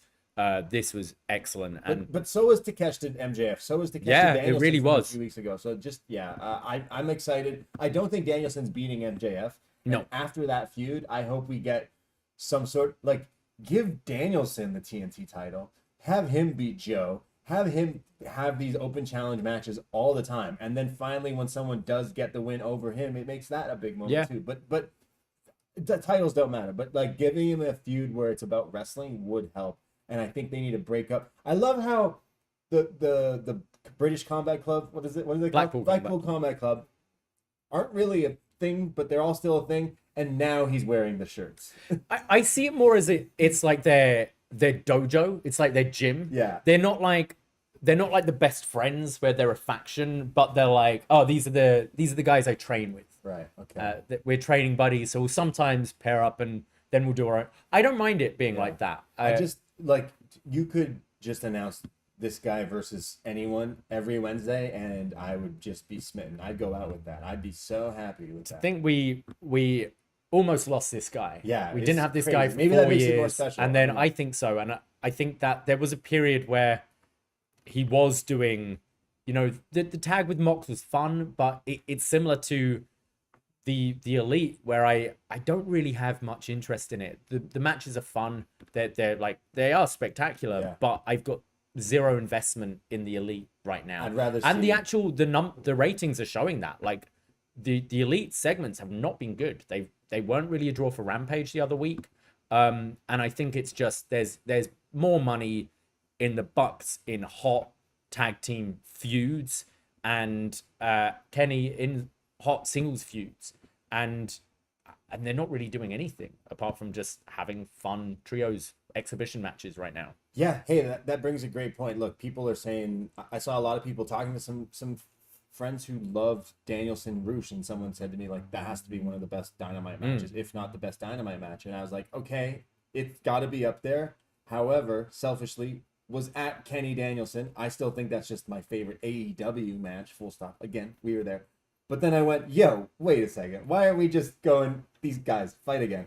Just fight again. Pay-per-view, like, what's Kenny, like, why is Kenny doing this? Yeah. Like, well, he's got some things going on with New Japan, I guess, still, because there's got to be reasons. But when he comes back, they dropped, the CM Punk thing and the Trios thing, that all were hurdles, right? So, like, I think once we get him out of this, like, he will be pushed in a prominent position. I heard John and Wade talking the other day about the possibility of like Mark Briscoe and FTR going for the trios. Okay. Well, I don't think that's happening at all because of the ending of Dynamite shows. We're going into... Well, yeah. Else. So let's go on to that. We had the Acclaimed defending the tag team titles against the Guns, and the Guns pulling off a bit of an upset victory. No heel turn from Daddy Ass. Daddy Ass staying with the Acclaimed, but the Guns to a lot of negativity I've seen online in this arena. Just quiet. It wasn't even booed. It was just like, what did you make of this? Yeah, look, I'm not as down on the Ass Boys as everyone else is. I think they've become pretty good and very unlikable, which like again is a good thing too. And I think they have improved in some wrestling, but I do agree that I think it was the wrong decision just because they're not there yet. And looking at all the other teams in the short history of AEW who've never won the tag titles, like you almost would feel like you'd want a Trent and Chucky T to have a kind of run at some point, or like Santana and Ortiz never held it. Yeah, exactly. It's all these other teams. Like again, I want to give them praise. They have been good at like taunting and being like, just they're not over at all. They've been used and positioned as like, this for a while. So to just switch it and give them the titles is pretty like really like wet fart reaction. And again, I do think they're pretty good and funny and make me laugh in certain things, but definitely not in that spot yet. But this clearly means they're winning these to lose them.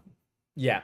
Which so I think what's interesting is AEW, often the people who have won I'd say the whole time, the title winners have kind of deserved it. Whereas we've seen in WWE, sometimes you give someone a title to try and elevate them. Right. Where it's what does the championship make the person, or does the person make the championship? And I think up until now, it's been the person making the championship. And I think we're giving the Guns this to try and elevate them. And I think they can hold their own. Call them by their real name. The Ass Boys. I think they have held their own on the promos and stuff like that. That has elevated them. We've not seen I'm not saying they're terrible in ring, but we've not seen that level in ring yet that we come to expect. The Acclaimed really stepped up. Obviously, they had that swerve in our Glory match before winning the titles where people went, okay, hello. Yeah. And then they had more than that after the FTR match, the Jarrett and Lethal match. And it just seems almost like, look, we want to get these titles on FTR. We're afraid if we book FTR versus the Acclaimed, we're going to damage one of these hot babyface teams, which I can totally see. But it's like, okay, is it a smart decision if the end goal is to get it on FTR, so you don't have to have that headache, or is it cowardice? It's clearly them doing it for FTR because the Guns, even in their photo, were doing the replicating. They've been feuding with FTR. They have the Casa Azul tequila, which FTR always have. Yes. They're taunting them, and they said, Top Guns out kind of thing. So clearly we're getting FTR coming back. Like, in a perfect world, we're getting FTR and CM Punk attacking the Elite and taking those titles as well from those guys. But Dax did tweet out this week, I miss wrestling. So he's coming back soon. Yeah, because he watched the Guns win the fucking titles. So yeah, that's not a thing that's going to be long term. FTR will definitely come back. They'll become the champs. What I don't like is, like, immediately after on Rampage, the Acclaimed are in a different feud. And I hate that. Yeah. Like, I think you need to be pissed off about what's happening rather than being, Jay Lethal's stolen the Golden Globe. Like, come on. Yeah. That's what I think is disappointing. Maybe the Acclaimed and Daddy Ass win the trios titles. Okay. All right. Sure. You have a too sweet scissor me spot. Yeah. Sure. True. Yeah. Any other AEW talk? I loved this week's episode. I thought the wrestling really hit. Just the only real down point was the kind of like flat finish with the Guns kind of winning them there. But maybe they'll impress with FTR coming back for that match. But again, solid episode going forward. There's again the Kota Ibushi thing, the Elite Kenny Omega thing. Like, I feel like Kenny Omega can be used a lot better, but they're like purposely waiting off MJ. Not everyone can be the main guy at the time, but like a Kenny MJF thing, I don't think is something that will be going to happen. Kenny MJF? I don't think they'll go that route. No, I don't see Kenny necessarily being in the title picture anytime soon, but I would like him in a feud of some sort. Singles feud of some sort. Yeah, like again, very open of how he's my favorite to watch, and he's like kind of a special attraction, and they don't treat it that way. So to throw him in like a Rampage 6-man trios thing, like, sure, you'd be happy you're there live because you get to see the trios and stuff like that, but like, he could be treated as such a way bigger, which they had in the past, that Grand Slam. You treated both these guys as like the biggest thing. It's like, but it wasn't real. I mean, the tag run with Paige was great, but even then you're going, okay, but this is good, but why is he in a tag feud? It's been a weird run in AEW for him. Like, obviously he's had good matches, but I think you saw it. You had him on that in New Japan at Wrestle Kingdom against Ospreay, and he felt like a level up than any Kenny we've still seen. Untouchable, Kenny we've seen in AEW, right? Yeah, the highest form. Like, he'll have another crazy few matches. I think you will do the Ospreay match in the States at some point. Yeah. Or do you do that in the UK? At a big show if they do it in the UK. Like, they still haven't announced AEW coming to London at some point. Yeah, I don't know, man. Where the hell is Kota Ibushi? Is what I want to know. I need some golden lovers in my life. And that's all. Everything in my life will be happy if I feel like anyone watching the Super Bowl. If you're a big, you're a Phillies fan, your team wins, you just feel happy. If the Golden Lovers just reunite, everything in my life will fall into place. To take on Sami and Kevin Owens in WWE. No, imagine the Young Bucks versus Sami and Kevin, like in 2023. That would be crazy. Yeah. Yeah. The possibilities. We need Vince to retire again first. Again. For that to happen. Hey, just want to say, it's really nice no Vince on our news list this week. Well, actually, no. Well, talking of Kota Ibushi, let's head over to Japan, where we had the New Beginning show? Yeah. Which was headlined by Takagi and Okada, which you watched just before this. Yeah, I just put that on because a few of our friends in the chat were saying that match was awesome. Yeah, it was just that. I mean, anytime either of those guys wrestle, they're pretty great. So a pretty solid battle. Not up to par with some of the recent stuff, but I'm interested in seeing that Okada. Oh man, I'm blanking on Kiyomiya? Yeah, I'm excited to see that. That feud is still very interesting. Okada also attacked him and hit him with a Rainmaker, which again setting up the drama for that match. Yeah. But then that match was sick. But then there was also the bigger talking point was Jay White Hikuleo. Jay White was a bigger talking. Which Hikuleo won in a loser leaves Japan match. So Jay White leaving Japan. I did see this match, which actually I was surprised with. Jay White is a bit hit and miss with me. I think he's a very good wrestler, but sometimes has dull matches. Yeah. Hikuleo hasn't done it for me at all so far, but I thought both told a really good story in this match, and I thought Hikuleo actually showed some promise for like a big guy. It's like, okay, you're capable of some things. You can do a few more things than just being the big guy, and obviously got that like Tongan legacy behind him as well. And ending with Jay White giving a final too sweet, knowing he's defeated before being chokeslammed, and then fist bumping Tanahashi on his way out. Obviously, his whole whole New Japan journey started with Tana. The knife pervert. But Jay White leaving Japan, he does have one more match with New Japan in the States, taking on Eddie Kingston, who's feuding with everyone right now. Yeah, if you follow his Twitter, he's feuding with everyone. Yeah. But yeah, what do you think is next for Jay White? WWE. I think so. With the Good Brothers. Okay. Slide him right in there. Do the whole thing. Do the whole, hey, he's from Japan. So while AJ's out. Yeah. Have that, and then AJ comes back jealous. You've got a feud right there. Yeah, exactly. I like if Logan Paul wasn't tied up with Rollins. Yeah. Jay White Seth.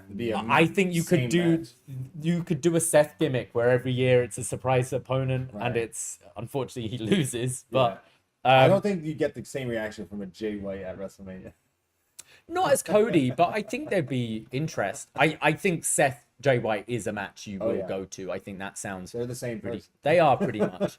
I think he just promo. I do think he has a star presence. I think he could be slotted right at the top of the card in Absolutely. WWE. I would put no him in NXT. Go right in there. Have him feud with Seth pretty much immediately. Have him attack Seth after the Logan match or something like that. Yeah. I can see it being pretty imminent, him going there. Yeah, I just don't see him in AEW anymore. I don't see where he'd fit in. Yeah. Even when they did use him, he debuted backstage and then had a match on Rampage. I don't even know if I watched any of his TV matches. Yeah. He had the 4-way, obviously, but other than that, they didn't really utilize him well at all. So I think he's completely just tailor-made for WWE. I think he'll do a great job if given the opportunity. So absolutely. Breed with the switchblade in WWE, maybe. All right. Well, speaking of WrestleMania, we had some matches announced this last week for WrestleMania weekend, and it's already looking pretty stacked. But one of the big talking points is Kota Ibushi, who's going to be facing Mike Bailey at Josh Barnett's Bloodsport 9. Yeah, look, WrestleMania this year has my interest. Just the 2 nights sound great with all the whole bloodline and all the possibilities of some great wrestling. But as is everything else that happens WrestleMania weekend, including like all the GCW stuff and Kota Ibushi being a free man, very quickly, he wasn't even free, and he was sharing his future matches, including this one, Kota Ibushi, Mike Bailey, which sounds absolutely crazy. Definitely going to be watching that and buying that one. And if that's not enough, I mean, he's also going to be wrestling on a bunch of other shows. And Mike Bailey is probably going to have the craziest. I think it's in the same 24 day. hours. Yeah, like he's in the span of 24 hours. He's facing Ibushi and Ospreay in the same day, and then I think Vikingo the following day. Oh man! Which, like, how? Yeah. How do you do this? Yeah. And then we're getting Vikingo, I think, is also facing. Is he gonna face Kota Ibushi, or is that the one I was talking about Triple Mania about that might happen? Right. But yeah, man, like any of these things, Speedball is gonna come out of this being again 2 years in a row like the top indie star who put on like the most talked about, deep cuts of wrestling fans, who do check out these things, and he will be considered a star. But Speedball Osprey, Speedball Ibushi, Speedball Vikingo, take all my money. I'm gonna be buying all. I'm interested the Ibushi Bailey match because it's blood sport, so it's not your traditional kind of wrestling match either. It's those blood sport rules. So you're saying Coda's coming out with his toes out? Well, it'll be Killer Coda, won't it? Killer Coda with his toes out. Yeah. So I am curious how that's gonna look. And Chris Elliott reminding us in the YouTube chat that this Fight Plus deal means you get all the collective shows for just $5 this year. What? Yeah.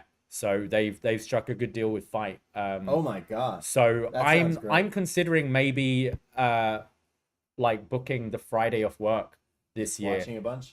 Because I think the Ibushi Bailey match is on the Thursday. I think that's kind of where it starts, and I'll be taking the Saturday off for Mania anyway. I'm thinking of taking that Friday off because it's the Shrek rave. Oh. So, okay. I'm thinking maybe, we could... I thought that was Saturday. They're no. both nights. Okay. So, we can have a few days off. Maybe do a Sunday show talking of some highlights, and then possibly a Monday night talking about Mania Night 2 or something like that. I think could be quite fun. But I'm kind of into... some years I'm like, it's... there's stuff that doesn't quite take my attention, but I think there's a lot this year. So it is starting to feel like a WrestleMania I'm kind of jealous about not going to, which I haven't felt the last few years. Yeah, just because of the actual like some of these matches, and if you've listened to us, we are big fans of the base god Gringo Loco. Yep.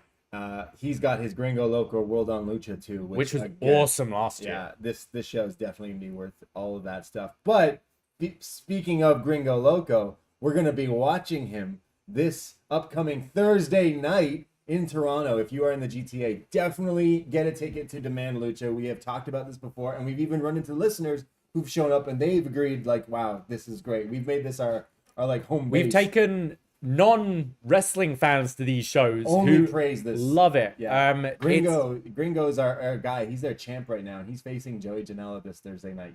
There's gonna be some lucha doors, tables, possibly Hurricane Ranas, all that stuff. Yeah, this Demand Lucha, our friend Jordan who runs Demand Lucha is just fantastic, and these shows are so much fun. And this Thursday we're gonna have a great time. The White Claws will be cracking, tequila will be pouring. Demand Lucha.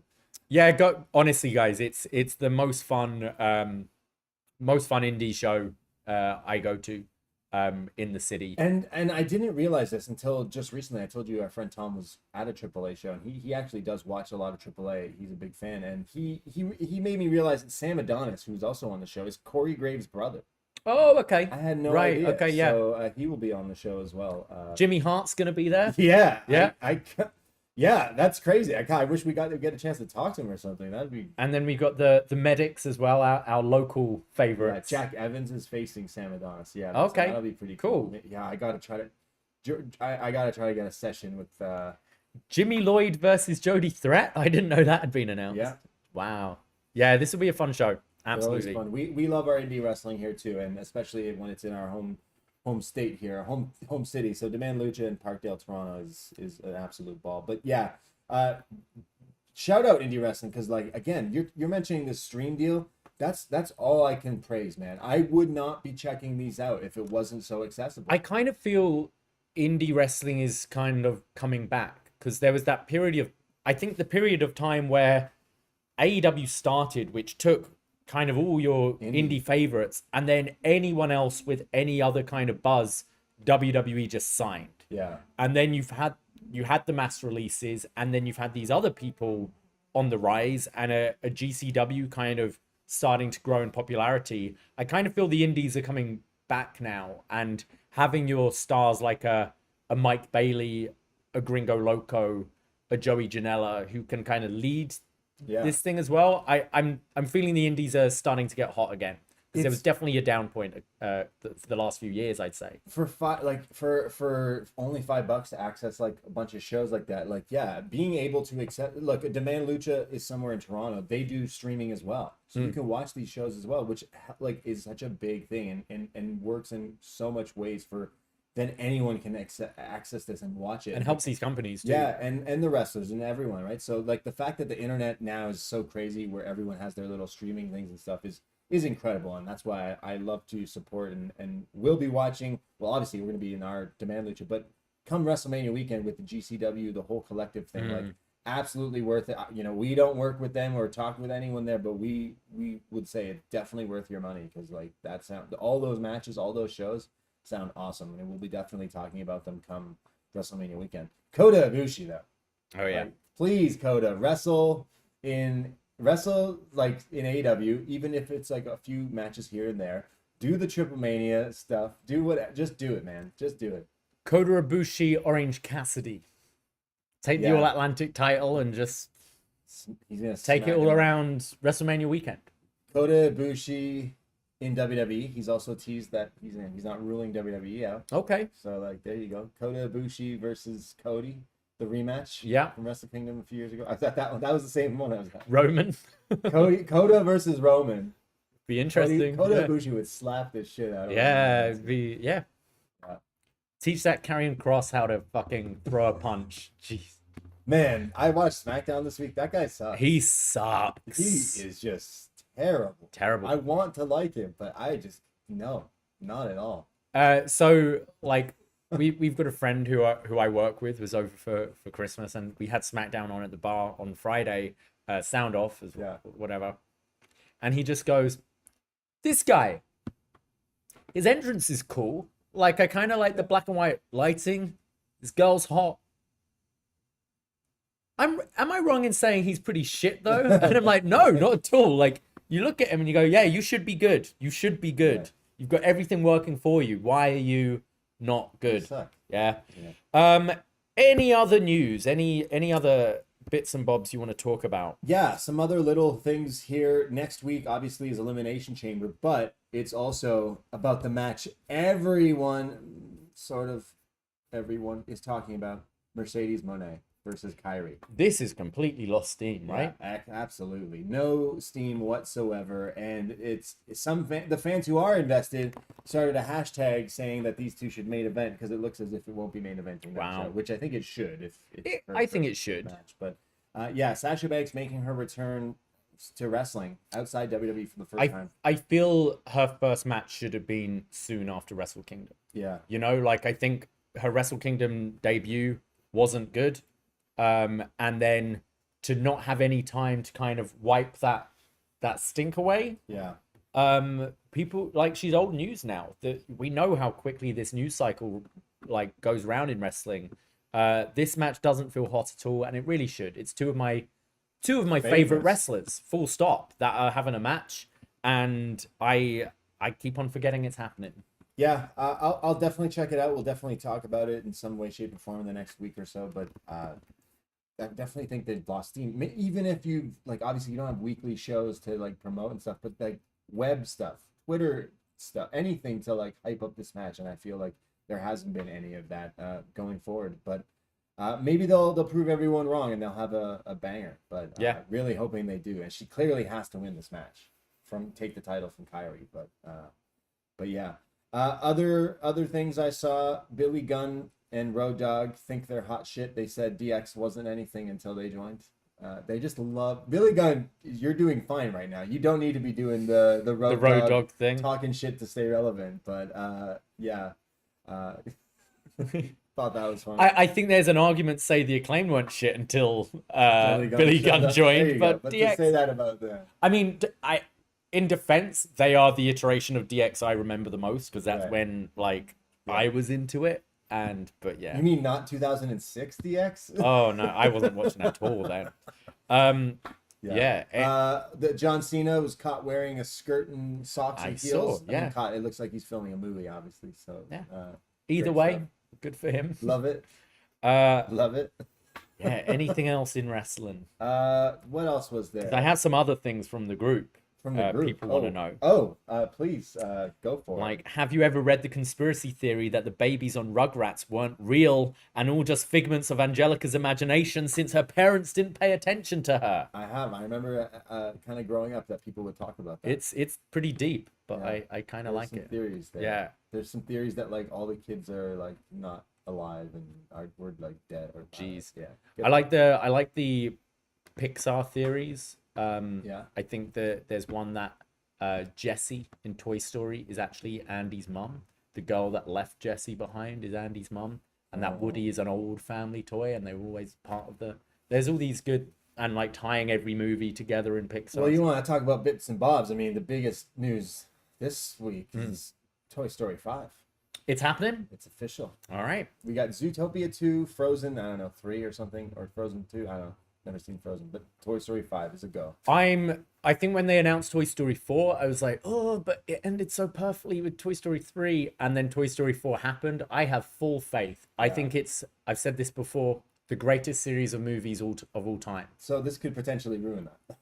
It could. It could bomb the whole franchise. It could. I have faith. If they've got a good script, yeah. I've got faith. I'm down. They haven't had a dud.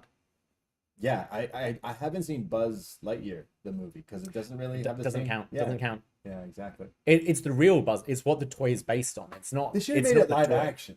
I would have been so into that if they did that live True. action. Like the guy is who is it? Chris Pratt. Chris Pratt. No, not Chris Pratt. Chris Evans. Chris Evans. Okay. Chris Evans. Like just do live action with Chris Evans. Yeah. Would have been way better. I definitely would have got stoned and watched that. But Yeah. This one didn't have too much going into it. Alex Black asks Rob Zombie's Halloween films versus the recent Halloween trilogy. I like the first Rob Zombie one. I really hate the second I still think Rob Zombie's Halloween 2 is probably my least favorite Halloween. I liked the newest one more than H2 Really? from Rob Zombie. I still haven't seen Rob Zombie's Halloween 2. Don't. Well, we will in about 4 years. On our reviews? On our reviews, yeah. Yeah, I mean, we're kind of doing that slowly, Alex. You can go back and listen to all our Halloween reviews. Ones, yeah. We'll get there in about 2026, something like that. And then Rob Thomas solo versus Matchbox 20. Look, nothing can top the pure artistry of the crazy combination of Rob Thomas and Carlos Santana with Smooth. Yeah, I mean that's the only time he's like- relevant for me is like when that. he's with Santana. But Matchbox 20 had some bangers, so they both equally on their own are both like thing. But Smooth is like it's like up there, like everyone knows. It still that. slaps. Yeah, like it's played all the time, and it's just so good. But yeah, I love my Rob Thomas. Great question from the audience. And finally, Chiefs or Eagles? Eagles. I'm going Eagles. I'm picking Eagles because Tony Danza made a movie where he was a garbage man who turns into a pro football player, and he played for the Eagles. All right. So there you have it. There you have it. Your expert analysis for this. What number is it? 50, Play button. 55, 56, something like that. I don't know. It's yeah. Super Bowl Tell us. 190. Tell us. Oh, you know what YouTube else is pretty crazy? Shout out Joe Biden flexing the U.S. government muscles by shooting down these Chinese. What are they? Air balloons? What are those? I don't know what you're talking You about. don't know? You've been out of the loop. Yeah. Oh, so we're being spied on by what they allegedly being spied on, but what the Americans think is the Chinese government. Well, obviously. I mean, yeah. Tell us something I don't know. Like. TikTok is exactly doing that. No, so these like UFOs have been spotted, and they've finally been shooting them down. So we don't know what they are, but they're exactly that, UFOs. They could be. And fucking Biden's aliens. been personally shooting them down. Yeah. Him just on the top of the White House with like a rifle. I don't think he's shooting anything now. Except his 9 pills he's got to Yeah, take exactly. before he wakes up. Yeah. So the last thing, Megan Fox is single. Oh. She posted a photo with some captions basically saying someone was unfaithful to her. MGK. Machine, come on. Kelly, gun, sir. So deep Instagram people have realized she has deleted all photos with him on her Instagram. So you know it's official when the photos of your couple get taken down on the social media. And then she unfollowed him. And then fans noticed she followed Eminem. Oh, that's probably just to stick the knife in, right? Yeah. Well, Megan, if you're listening, I suggest you check out last week's episode of wasNXT because 10 out of 10 girls will recommend. Head game strong. Right. That's right. Fellas, Megan Fox is single. Shoot your shot. Anything can happen in this life. So she's free. She's upset at Machine Gun Kelly for possibly doing that. You knew that one wasn't going. We all kind of had. I thought they were together forever. Thanks, guys, for listening to us talk about some wrestling here today on the It was show. a fun We chat. appreciate you listening and checking us out here on the Poisonrana feed. Hit that subscribe, like, retweet, all that fun stuff. It goes a long way. If you're listening on Apple Podcasts, give us a nice little review. Tell your friends about us. We will be back on Tuesday night on the post-wrestling feed to talk all about some NXT. And going forward in a few, like 50 days or so to Stand and Deliver, maybe we'll give some predictions on what the card will shape up to be. So go look for that on Tuesday. But you do want to hear more of us. It's only $5. Patreon.com/Poisonrana. You get access to like 500 podcasts. So many things that we do. We have a ball podcasting. And if you need some podcasts for those long drives, those lovely walks, smoke sessions, whatever it is, however your listening habits, go check us out. It's only $5. Yeah, do it. Thank you, guys. Check out the YouTube, all that stuff. We love and appreciate you at Poisonrana Pod, Twitter, Instagram. That's it. That's all. Take care. Goodbye. Be safe. Oh, and rest in peace, Lanny Poffo. Ahoy! Poisonrana.